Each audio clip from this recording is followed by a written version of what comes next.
এজন্য আল্লাহর হাবিব বলেন 6টি মৌলিক কর্মসূচির সারমর্ম হলো ইসলাম। আওয়াজ করে বলেন তো কয়টি? হাদিসে জিবরিলে সাইয়েদনা জিবরিল আলাইহিস সালাম বিশ্বনবীকে বললেন, ও নবী আপনি বলেন তো ইসলাম কি? ইয়া মুহাম্মদ আখবিরনি আনিল ইসলাম, ইসলাম কারে বলে আপনি বলেন। আল্লাহর হাবিব বললেন, আল ইসলামু আন তাশহাদা আন লা ইলাহা ইল্লাল্লাহ ওয়া আন্না মুহাম্মাদার রাসূলুল্লাহ ওয়া তুকিমাস সালাতা ওয়া তুতিয়াজ যাকাতা ওয়া তাসুমা রমাদানা ওয়া তাহুজ্জাল বাইতা মান ইসতাতাআ ইলাইহি সাবিলা। আল্লাহর হাবিব ফরমান 6টি মৌলিক কর্মসূচির সারমর্ম হলো ইসলাম। এক হলো তুমি সাক্ষী দিবা আল্লাহ ছাড়া কোনো ইলাহ নাই, মুহাম্মদ ছাড়া রাসূল নাই, তিনি আমাদের রাসূল। সালাত কায়েম করবা, যাকাত আদায় করবা, সামর্থ্য থাকলে আল্লাহর ঘরে হজ করতে যাবা। এই 6টা কর্মসূচির সারমর্মের নাম হলো ইসলাম।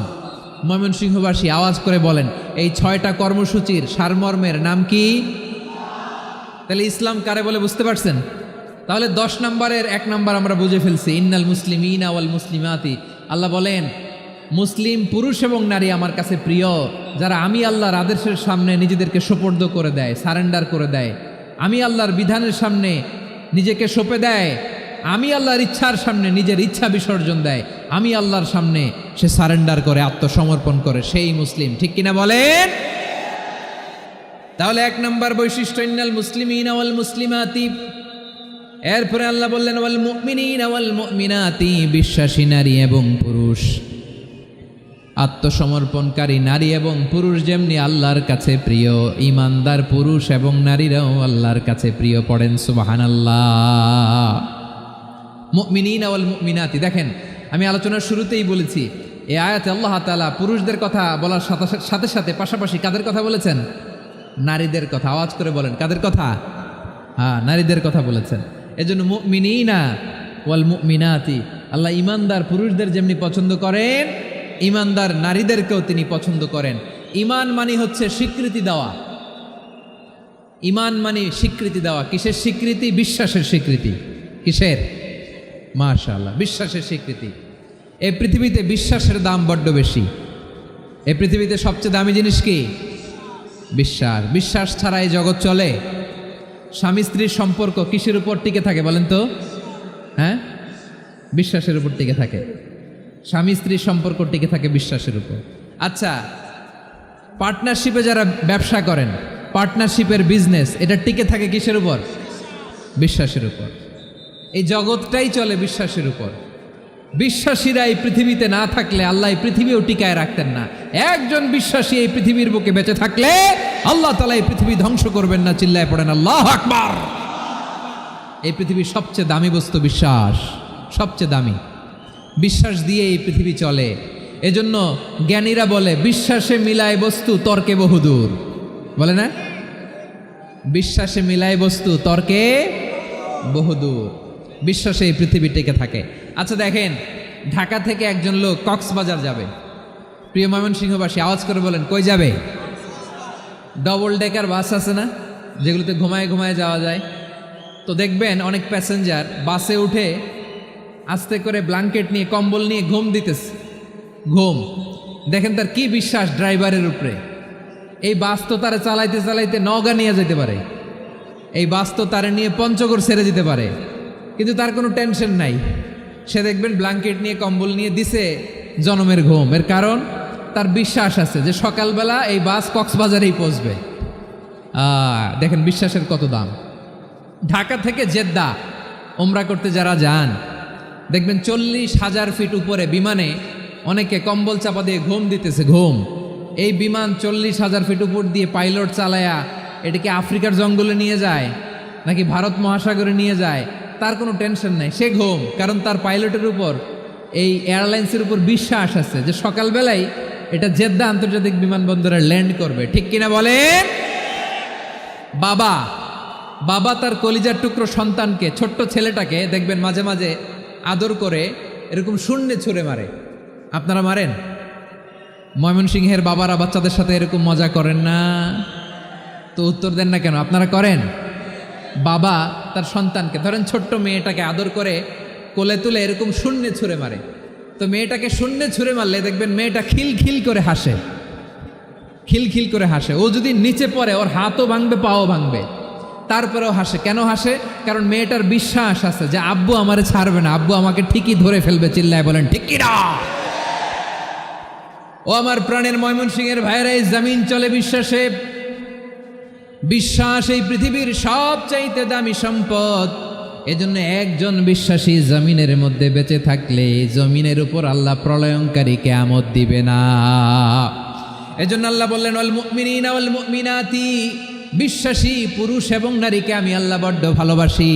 তারা এমনভাবে বিশ্বাস করে না দেখে বিশ্বাস। আল্লাহ বলছেন আল্লাযীনা ইউমিনুনা বিল গায়বি ওয়া ইউকিমুনাস সালাহ, আমার বিশ্বাসী বান্দারা না দেখে বিশ্বাস করে। অদৃশ্যের প্রতি তারা বিশ্বাস রাখে, না দেখে বিশ্বাসটাই আসল বিশ্বাস। ঠিক কিনা বলেন? আচ্ছা, বুঝে থাকলে উত্তর দেন। আমার হাতে 3টা চকলেট নিয়ে যদি আমি বলি এই যে আমার হাতে চকলেট, তুমি বিশ্বাস করো? আপনি তো বলবেন করি, কারণ চকলেট তো দেখা যায়। বিশ্বাস না করে যাবেন কই? কিন্তু আপনারা না দেখায়া 3টা চকলেট এরকম মুষ্টিবদ্ধ করে পিছনের দিকে নিয়ে যদি বলি বন্ধু আমার পিছনে ডান হাতের মুঠায় কিন্তু 3টা চকলেট আছে, বিশ্বাস করো? ও না দেখেও যদি বলে বন্ধু তুই যেহেতু বলছিস বিশ্বাস করি, যদি করে এটাই আসল বিশ্বাস। না দেখে বিশ্বাস করাটাই আসল বিশ্বাস। চিৎকার করে বলেন ঠিক কি না? এজন্য আল্লাহ বললেন না দেখে বিশ্বাস হলো আসল বিশ্বাস।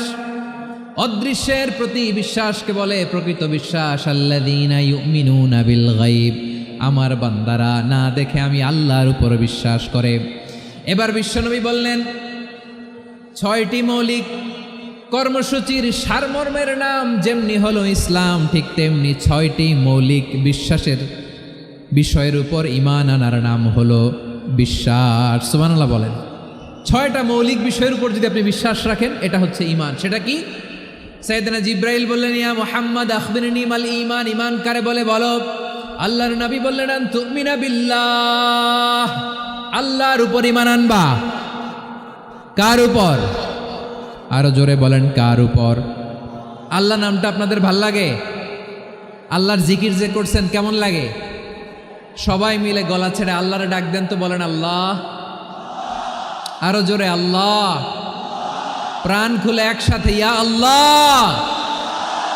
আল্লাহ নাম যতই জপি ততই মধুর লাগে, নামে এত মধু থাকে কে জানি তো আগে। আল্লাহ নাম যতই জপি, ও নাম জপে প্রিয়তম, ও নামে জপে মজনু সম, ওই নামে পাপিয়া গাহে হৃদয় গোলাপে বাগে। আল্লাহ নাম যতই জপি। সুবহানাল্লাহ বলেন। আল্লাহর নাম এত মধুমাখা নাম, এত জাদুমাখা নাম। সব নবীরা এই নামের জিকির করেছেন, সব আল্লাহর ওলিরা এই নামটি জপেছেন। এজন্য এই নাম জপলে হৃদয় শান্ত করে দেয় কে? এজন্য আওয়াজ করে আল্লাহরে আবারও ডেকে বলেন ইয়া আল্লাহ। বিশ্বনবী বললেন ঈমান মানে আন তুমিনা বিল্লাহ, আল্লাহর উপর ঈমান আনবা, ওয়া মালাইকাতিহি ফেরেশতাদের উপর ঈমান আনবা, ওয়া কুতুবিহি আল্লাহর পাঠানো কিতাবের উপর ঈমান আনবা, ওয়া রুসুলিহি রাসূলের উপর ঈমান আনবা, ওয়াল ইয়াউমিল আখিরি শেষ বিচারের প্রতি ঈমান আনবা, ওয়া তুমিনা বিল কদরি খাইরিহি ওয়া শাররিহি আল্লাহর দেয়া তাকদীরের উপর ঈমান আনবা। ঠিক কিনা বলেন? তাহলে এই 6টা মৌলিক বিষয়ের উপর বিশ্বাসকে বলে ঈমান। আল্লাহ ওই ঈমানদারদেরকে পছন্দ করে যাদের ঈমান এরকম মজবুত। আল্লাহ বললেন ওয়াল মুমিনিনা ওয়াল মুমিনাতি, ঈমানদার পুরুষ এবং নারীরাও আমার কাছে বড্ড প্রিয়। তাহলে আমার প্রিয় ভাইয়েরা, ইসলাম যেমনি বুঝেছেন সারেন্ডার, ঈমান মানে হচ্ছে বিশ্বাস, বিশ্বাসের স্বীকৃতি। এই বিশ্বাস না থাকলে ওই মানুষের কোনো দাম নাই। ঈমান ছাড়া নেক আমলের কোনো দাম নাই। ঈমান হলো সংখ্যার মতো, নেক আমল হলো শূন্যের মতো। বুঝে থাকলে উত্তর দেন। ঈমান কিসের মতো? কথা বলে না, বুঝে নাই বোধহয়। ঈমান কিসের মতো? ঈমান আনেন না, ঈমান ছাড়া খালি নেক আমল, তাহাজ্জুদ, নামাজ, রোজা, জিকির, আজকার, এক এক ইবাদতের কারণে খালি শূন্য পাইতেছেন। শূন্য পেতে পেতে পেতে পেতে হাজারটা শূন্য। এটার কোনো দাম আছে? কথা কয় না, দাম আছে।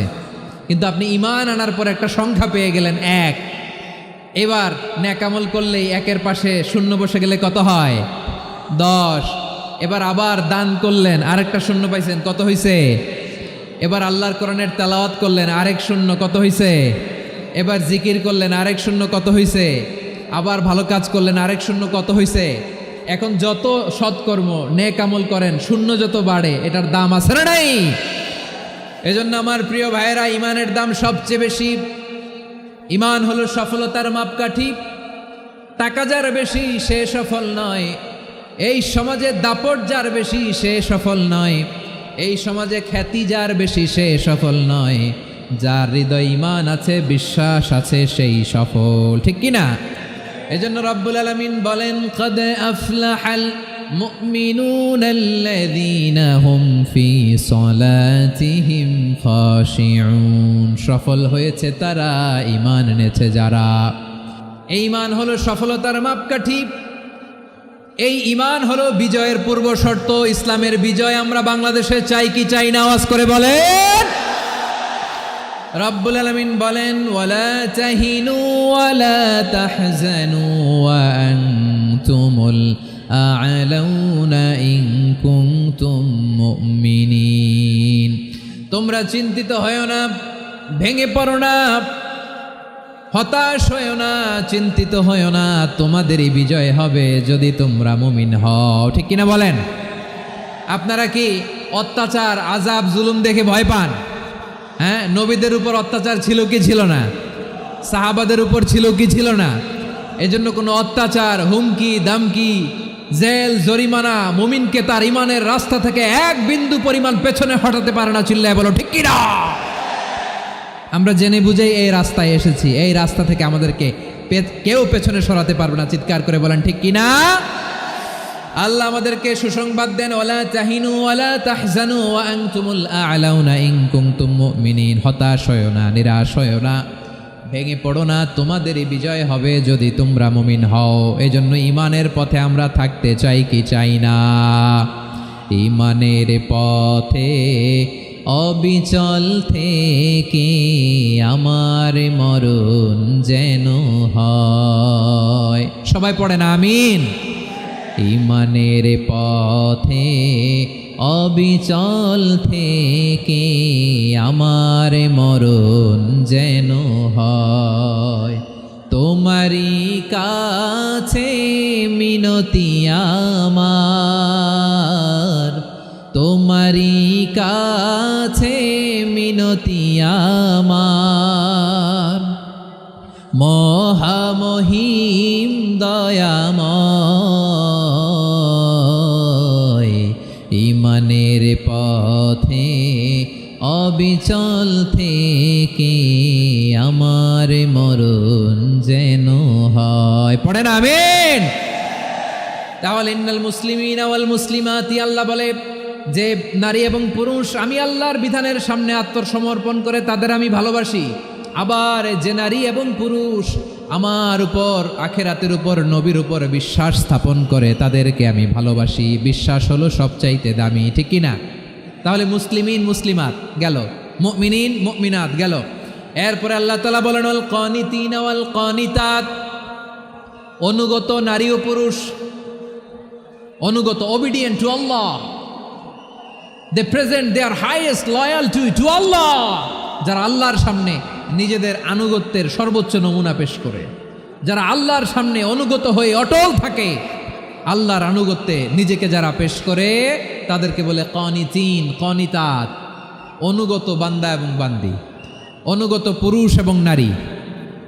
ওয়াল কানিতিন ওয়াল কানিতাত, অনুগত বান্দা বান্দিদেরকে আল্লাহ বড্ড ভালোবাসেন। আল্লাহ বলেন, হাফিযু আলাস সালাওয়াতি ওয়াস সালাতিল ওয়ুসতা ওয়া কুমু লিল্লাহি কানিতিন। তোমরা নামাজগুলোকে যত্নের সাথে আদায় করো, বিশেষ করে মধ্যম নামাজ, আসরের নামাজ। আর আমি আল্লাহর সামনে যখন দাঁড়াবা, আমি আল্লাহর সামনে যখন দাঁড়াবা অনুগত হয়ে দাঁড়াবা।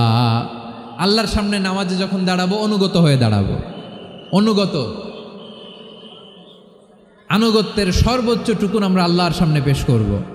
কেমন করে নিজের আনুগত্য প্রকাশ করতে হয় প্রিয় ভাইয়ের, আসুন বিষ্ণু ঈসা ইসলামের জীবনী থেকে দেখি। আল্লাহর হাবিব রাহমাতাল্লিল আলামিন কেমন করে তিনি আল্লাহর সামনে আনুগত্য পেশ করতেন। আম্মা জানা আয়েশা রাদিয়াল্লাহু তাআলা আনহা বলেন, কানা ইয়াকুমু মিনাল লাইলি হাত্তা তাতাফাত্তারা কদামা, আমার নবী তাহাজ্জুদের যায় নামাজে যখন দাঁড়াতেন এত লম্বা সময় দাঁড়িয়ে দাঁড়িয়ে তিনি কিয়াম করতেন, কেরাত পড়তেন। দাঁড়িয়ে থাকতে থাকতে থাকতে থাকতে আমার নবীর বরকতপূর্ণ, আমার নবীর মোবারক পা দুটো এইরকম ফুলে যেত। আমার নবীর পাগুলো ফুলে যেত দাঁড়িয়ে থাকতে থাকতে। বিষ্ণু ইসা ইসলামের পা ফুলে যেত। আম্মা জান আয়েশা এটা খেয়াল করতেন। খেয়াল করে বলতেন, ইয়া রাসূলুল্লাহ কদ গফারাল্লাহু লাকা মা তাকদ্দামা মিন যামবিকা ওয়া মা তাআখার। ও নবী, নিজের দেহের উপর কেন এত কষ্ট দেন? কেন রাত জেগে এরকম তাহাজ্জুদের জায়নামাজে দাঁড়িয়ে থাকতে থাকতে পা দুটো আপনার ফুলে যায়? কেন কষ্ট করেন? আল্লাহ কি বলে নাই, ও নবী আপনার আগের গুনাহ মাফ, পরের গুনাহ মাফ? আসলে বিশ্বনবীর কোনো গুনাহই নাই। নবীরা মাসুম হয়, নিষ্পাপ হয়। তারপরে বিশ্বনবীর মর্যাদা স্ট্যাটাস বোঝানোর জন্য আল্লাহ বলেন, নবী আপনার আগের পরের সব গুনাহ আমি আল্লাহ মাফ করে দিলাম। আম্মা জানা এসে বলে, না নবী, আগের গুনাহ মাফ, পরের গুনাহ মাফ, আপনি মাসুম নিষ্পাপ, তারপরেও তাহাজ্জুদের জায়নামাজে কেন এত কষ্ট করেন? বিশ্বনবী জবাবে বলেন, আফালা উহিব্বু আন আকুনা আবেদান শাকুরা। ও আয়েশা, আমি কি শুকরগুজার বান্দা হব না? আমি কি শুকরগুজার হব না? আল্লাহ আমার সব মাফ করে দিছে, ঠিক আছে, আমার গুনাহ নাই, ঠিক আছে, কিন্তু আল্লাহর নাজ নেয়ামত ছাড়া তো এক মুহূর্ত আমার পক্ষে বেঁচে থাকা সম্ভব না।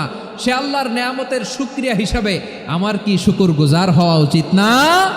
আফালা উহিব্বু আন আকুনা আবদান শাকুরা। আমি কি শুকরগুজার বান্দা হব না?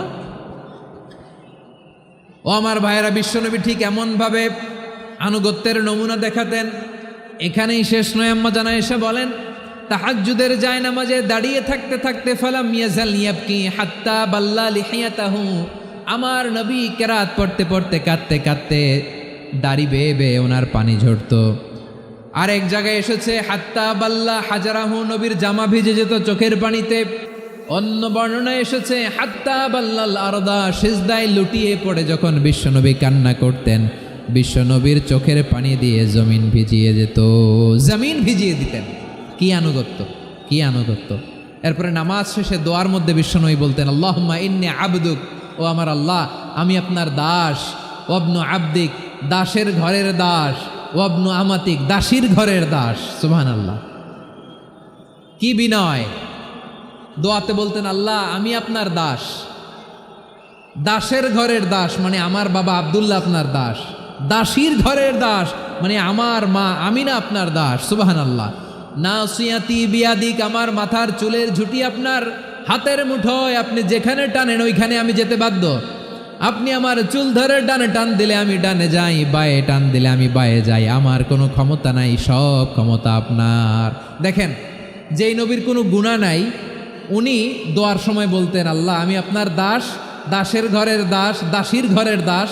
আমার মাথার চুলের ঝুঁটি আপনার হাতের কবজার ভিতরে, এদিকে টান দিলে আমি এদিকে যেতে বাধ্য, ওদিকে টান দিলে ওদিকে যেতে বাধ্য। যেই নবীর কোনো গুনাহ নাই নামাজে দাঁড়িয়ে থাকতে থাকতে পা ফুলায় ফেলতেন। যেই নবী নিষ্পাপ, কোনো গুনাহ নাই, কাঁদতে কাঁদতে দাড়ি ভিজায় ফেলতেন, জামা ভিজায় ফেলতেন, সিজদায় পরে জমিন ভিজায় ফেলতেন। পড়েন সুবহানাল্লাহ। তাহলে আমাদেরকে কেমন অনুগত হওয়া উচিত? আমাদের তো গুনাহ নাই নাকি? বিশ্বনবীর যেমনি গুনাহ নাই, আমাদের তো গুনাহ নাই না? গুনাহ টুনা আছে আপনাদের? হ্যাঁ, যে বিশৃঙ্খলা করতেছেন গুনাহ তো নাই আপনাদের? হ্যাঁ, গুনাহ আছে আমাদের? গুনাহ নাই কার? দেখি হাত তোলেন তো, যে হুজুর আমি কোনোদিন কোনো পাপ করি নাই, নিষ্পাপ, বেগুনা, মাসুম, জান্নাত থেকে পালায় আসছি। জান্নাত থেকে পালায় আসছেন এরকম কে আছেন দেখি তো? আছে এরকম কেউ? আছে? নাই। আমরা সবাই পাপী, আমাদের পাপের কোনো শেষ নাই। আওয়াজ করে বলেন ঠিক কিনা? তাহলে আসুন আমরাও বিশ্বনবীর মতো অনুগত হই, অনুগত হই আল্লাহ। যে হুজুর আমি কোনোদিন কোনো পাপ করি নাই, নিষ্পাপ, বেগুনা, মাসুম, জান্নাত থেকে পালায় আসছি। জান্নাত থেকে পালায় আসছেন এরকম কে আছেন দেখি তো? আছে এরকম কেউ? আছে? নাই। আমরা সবাই পাপী, আমাদের পাপের কোনো শেষ নাই। আওয়াজ করে বলেন ঠিক কিনা? তাহলে আসুন আমরাও বিশ্বনবীর মতো অনুগত হই, অনুগত হয়ে আল্লাহর কাছে চাই। এই যে আল কানিতিনা ওয়াল কানিতাতি, মানে অনুগত বান্দা এবং বান্দি। আমরা দোয়ায় কুনুত পড়ি না? কুনুত কোন নামাজে? কোন নামাজে? বিতরের নামাজে। কি দোয়া পড়ি? দোয়ায়ে কুনুত। এই কুনুত থেকে ওয়াল কানিতিনা ওয়াল কানিতাত, তাফসীর বুঝে নেন। কুনুত থেকে কানিতিনা ওয়াল কানিতাত। তাহলে দোয়ায়ে কুনুত হচ্ছে বিনীত হয়ে অনুগত হয়ে আল্লাহর কাছে চাওয়া। আমরা তখন দাঁড়িয়ে বলি আল্লাহুম্মা ইয়্যাকা না'বুদু ওয়া লাকা নুসাল্লি ওয়া নাসজুদ ওয়া ইলাইকা নাসআ ওয়া নাহফিদ নারজু রাহমাতাকা ওয়া নাখশা আযাবাকা ইন্না আযাবাকাল জিদ্দা বিল কুফফারি মুলহিক। আল্লাহ, আপনার কাছে চাই, আপনার কাছে প্রার্থনা করি, আপনার আযাবকে ভয় করি, আপনি ছাড়া আমাদের বাঁচাবার কেউ নাই। কুনুতের মধ্যে আমরা এই দোয়া করি কি করি না? অনুগত হয়ে এই দোয়া করি। যারা রমজানের শেষ দশকে মক্কা শরীফে থেকেছেন তারা শেখ আব্দুর রহমান সুদাইসের কুনুত পেয়েছেন। যারা পেয়েছেন অথবা কেউ টিভিতে ভিডিওতে দেখেছেন, শেখ আব্দুর রহমান সুদাইস 27-এর আলোচনায় 45 মিনিট থেকে 1 ঘন্টা দোয়ায় কুনুত পড়ে। কতক্ষণ? আল্লাহুম্মা হদিনা ফিমান হাদাইত ওয়া আফিনা ফিমান আফাইত ওয়া তাওয়াল্লানা ফিমান তাওয়াল্লাইত ওয়া বারিক লানা ফিমা আ'তাইত ওয়া কিনা ওয়াসরিফ আন্না বিরহমাতিকা শাররা মা কাদাইত ফাইন্নাকা তাকদি বিল হাক্কি ওয়া লা ইয়াকদা আলাইক। এমন ভাবে হেরেম শরীফে মক্কায় শেখ আব্দুর রহমান সুদাইস দাঁড়িয়ে হাত তুলে লক্ষ লক্ষ উমরা পালনকারীদেরকে নিয়ে এক মুনাজাত ধরে কাঁদতে কাঁদতে মানুষ বেহুশ হয়ে যায়।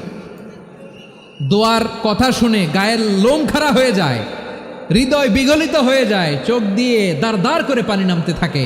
27-এর রাতে মক্কায় শেখ আব্দুর রহমান সুদাইসের দোয়ায় কুনুত যদি শুনেন, অনুগত হয়ে আল্লাহর কাছে চাওয়াকে বলে কুনুত। আল্লাহ বলেন আল কানিতিনা ওয়াল কানিতাতি, অনুগত বান্দাদেরকে আমি পছন্দ করি। আমার 3 নাম্বার পছন্দনীয় বান্দা হলো অনুগত নারী ও পুরুষ। সুবহানাল্লাহ পড়েন। তাহলে 10টার মধ্যে 3টা চলে গেল। কয়টা? তাহলে 1 নম্বরে আমরা আল্লাহর কাছে আত্মসমর্পণ করলাম, মুসলিমিন মুসলিমাত। 2 নম্বরে মুমিনিন মুমিনাত, বিশ্বাসের স্বীকৃতি দিলাম। 3 নম্বরে কানিতিন কানিতাত, আল্লাহর সামনে অনুগত হয়ে দাঁড়ালাম, দোয়া করলাম। 4 নম্বরে সাদিকিন সাদিকাত, সত্যবাদী নারী ও পুরুষ। সত্যবাদী নারী ও পুরুষ। ইসলাম আমাদেরকে সত্যবাদী হতে বলে। কি বলে? সত্যবাদী হতে বলে। মিথ্যা বলতে নিষেধ করে, কারণ মিথ্যা সবচেয়ে বড় পাপ, সব পাপের বাপ। সব পাপের বড় পাপ হচ্ছে মিথ্যা। একটা মিথ্যা বললে ওইটারে ঢাকতে আরো 10টা মিথ্যা বলা লাগে, ওইটারে গোজামিল দিতে আরো 30টা মিথ্যা বলা লাগে। কি লাগে না? আর কোনোদিন মিথ্যা বলবেন? মিথ্যার সাথে আমাদের সম্পর্ক নাই। আওয়াজ করে বলেন, মিথ্যার সাথে আমাদের সম্পর্ক নাই। কিন্তু আমাদের সমাজে মিথ্যা আছে না নাই? হ্যাঁ, ময়মনসিংহবাসী মিথ্যা বলে না, সত্য বলে নাকি? মাশাআল্লাহ মাশাআল্লাহ। এখন মোবাইল ফোনের কারণে মিথ্যা আরো বেড়ে গেছে। বিছানায় শুয়ে আছে, অফিস থেকে ফোন দিছে, আপনি কোথায়? কয় স্যার জ্যামে আটকে আছে। জ্যামে আছে না নাই? আসলে কোথায়? হ্যাঁ, বিছানা। দেশের ভেতরে আছে। ফোন করছে একজন, বলে আমি একটু জরুরি কাজে দেশের বাইরে এসেছি। আছে না নাই? এরকম মিথ্যা কথা, মিথ্যা আশ্বাস। আমাদের নেতারা জনগণকে মিথ্যা আশ্বাস দেয় কি দেয় না? সব নেতারা দেয় তা বলি না, কিন্তু অনেকেই দেয়। এই মিথ্যা আশ্বাস যেন আমরা না দেই। সমাজে মিথ্যা বয়ান আছে না নাই? মিথ্যা ন্যারেটিভ আছে না নাই? আদালতে মিথ্যা সাক্ষী আছে না নাই? ওই সাক্ষীর উপর ভিত্তি করে মিথ্যা রায় আছে না নাই? ওই মিথ্যা সাক্ষীর উপর ভিত্তি করে আমরা এদেশে যাবজ্জীবন দেখেছি, এদেশে ফাঁসির কাস্টে ঝুলানোর নাটক মঞ্চায়ন করতে দেখেছি। আওয়াজ করে বলেন ঠিক কি না?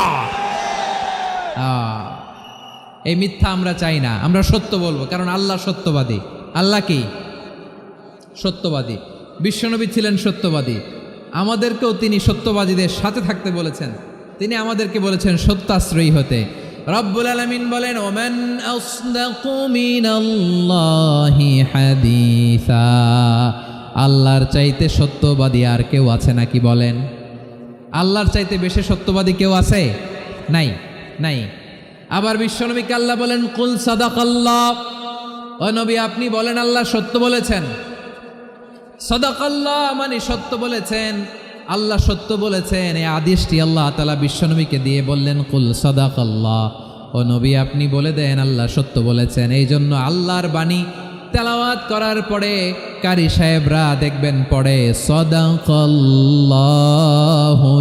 আযীম।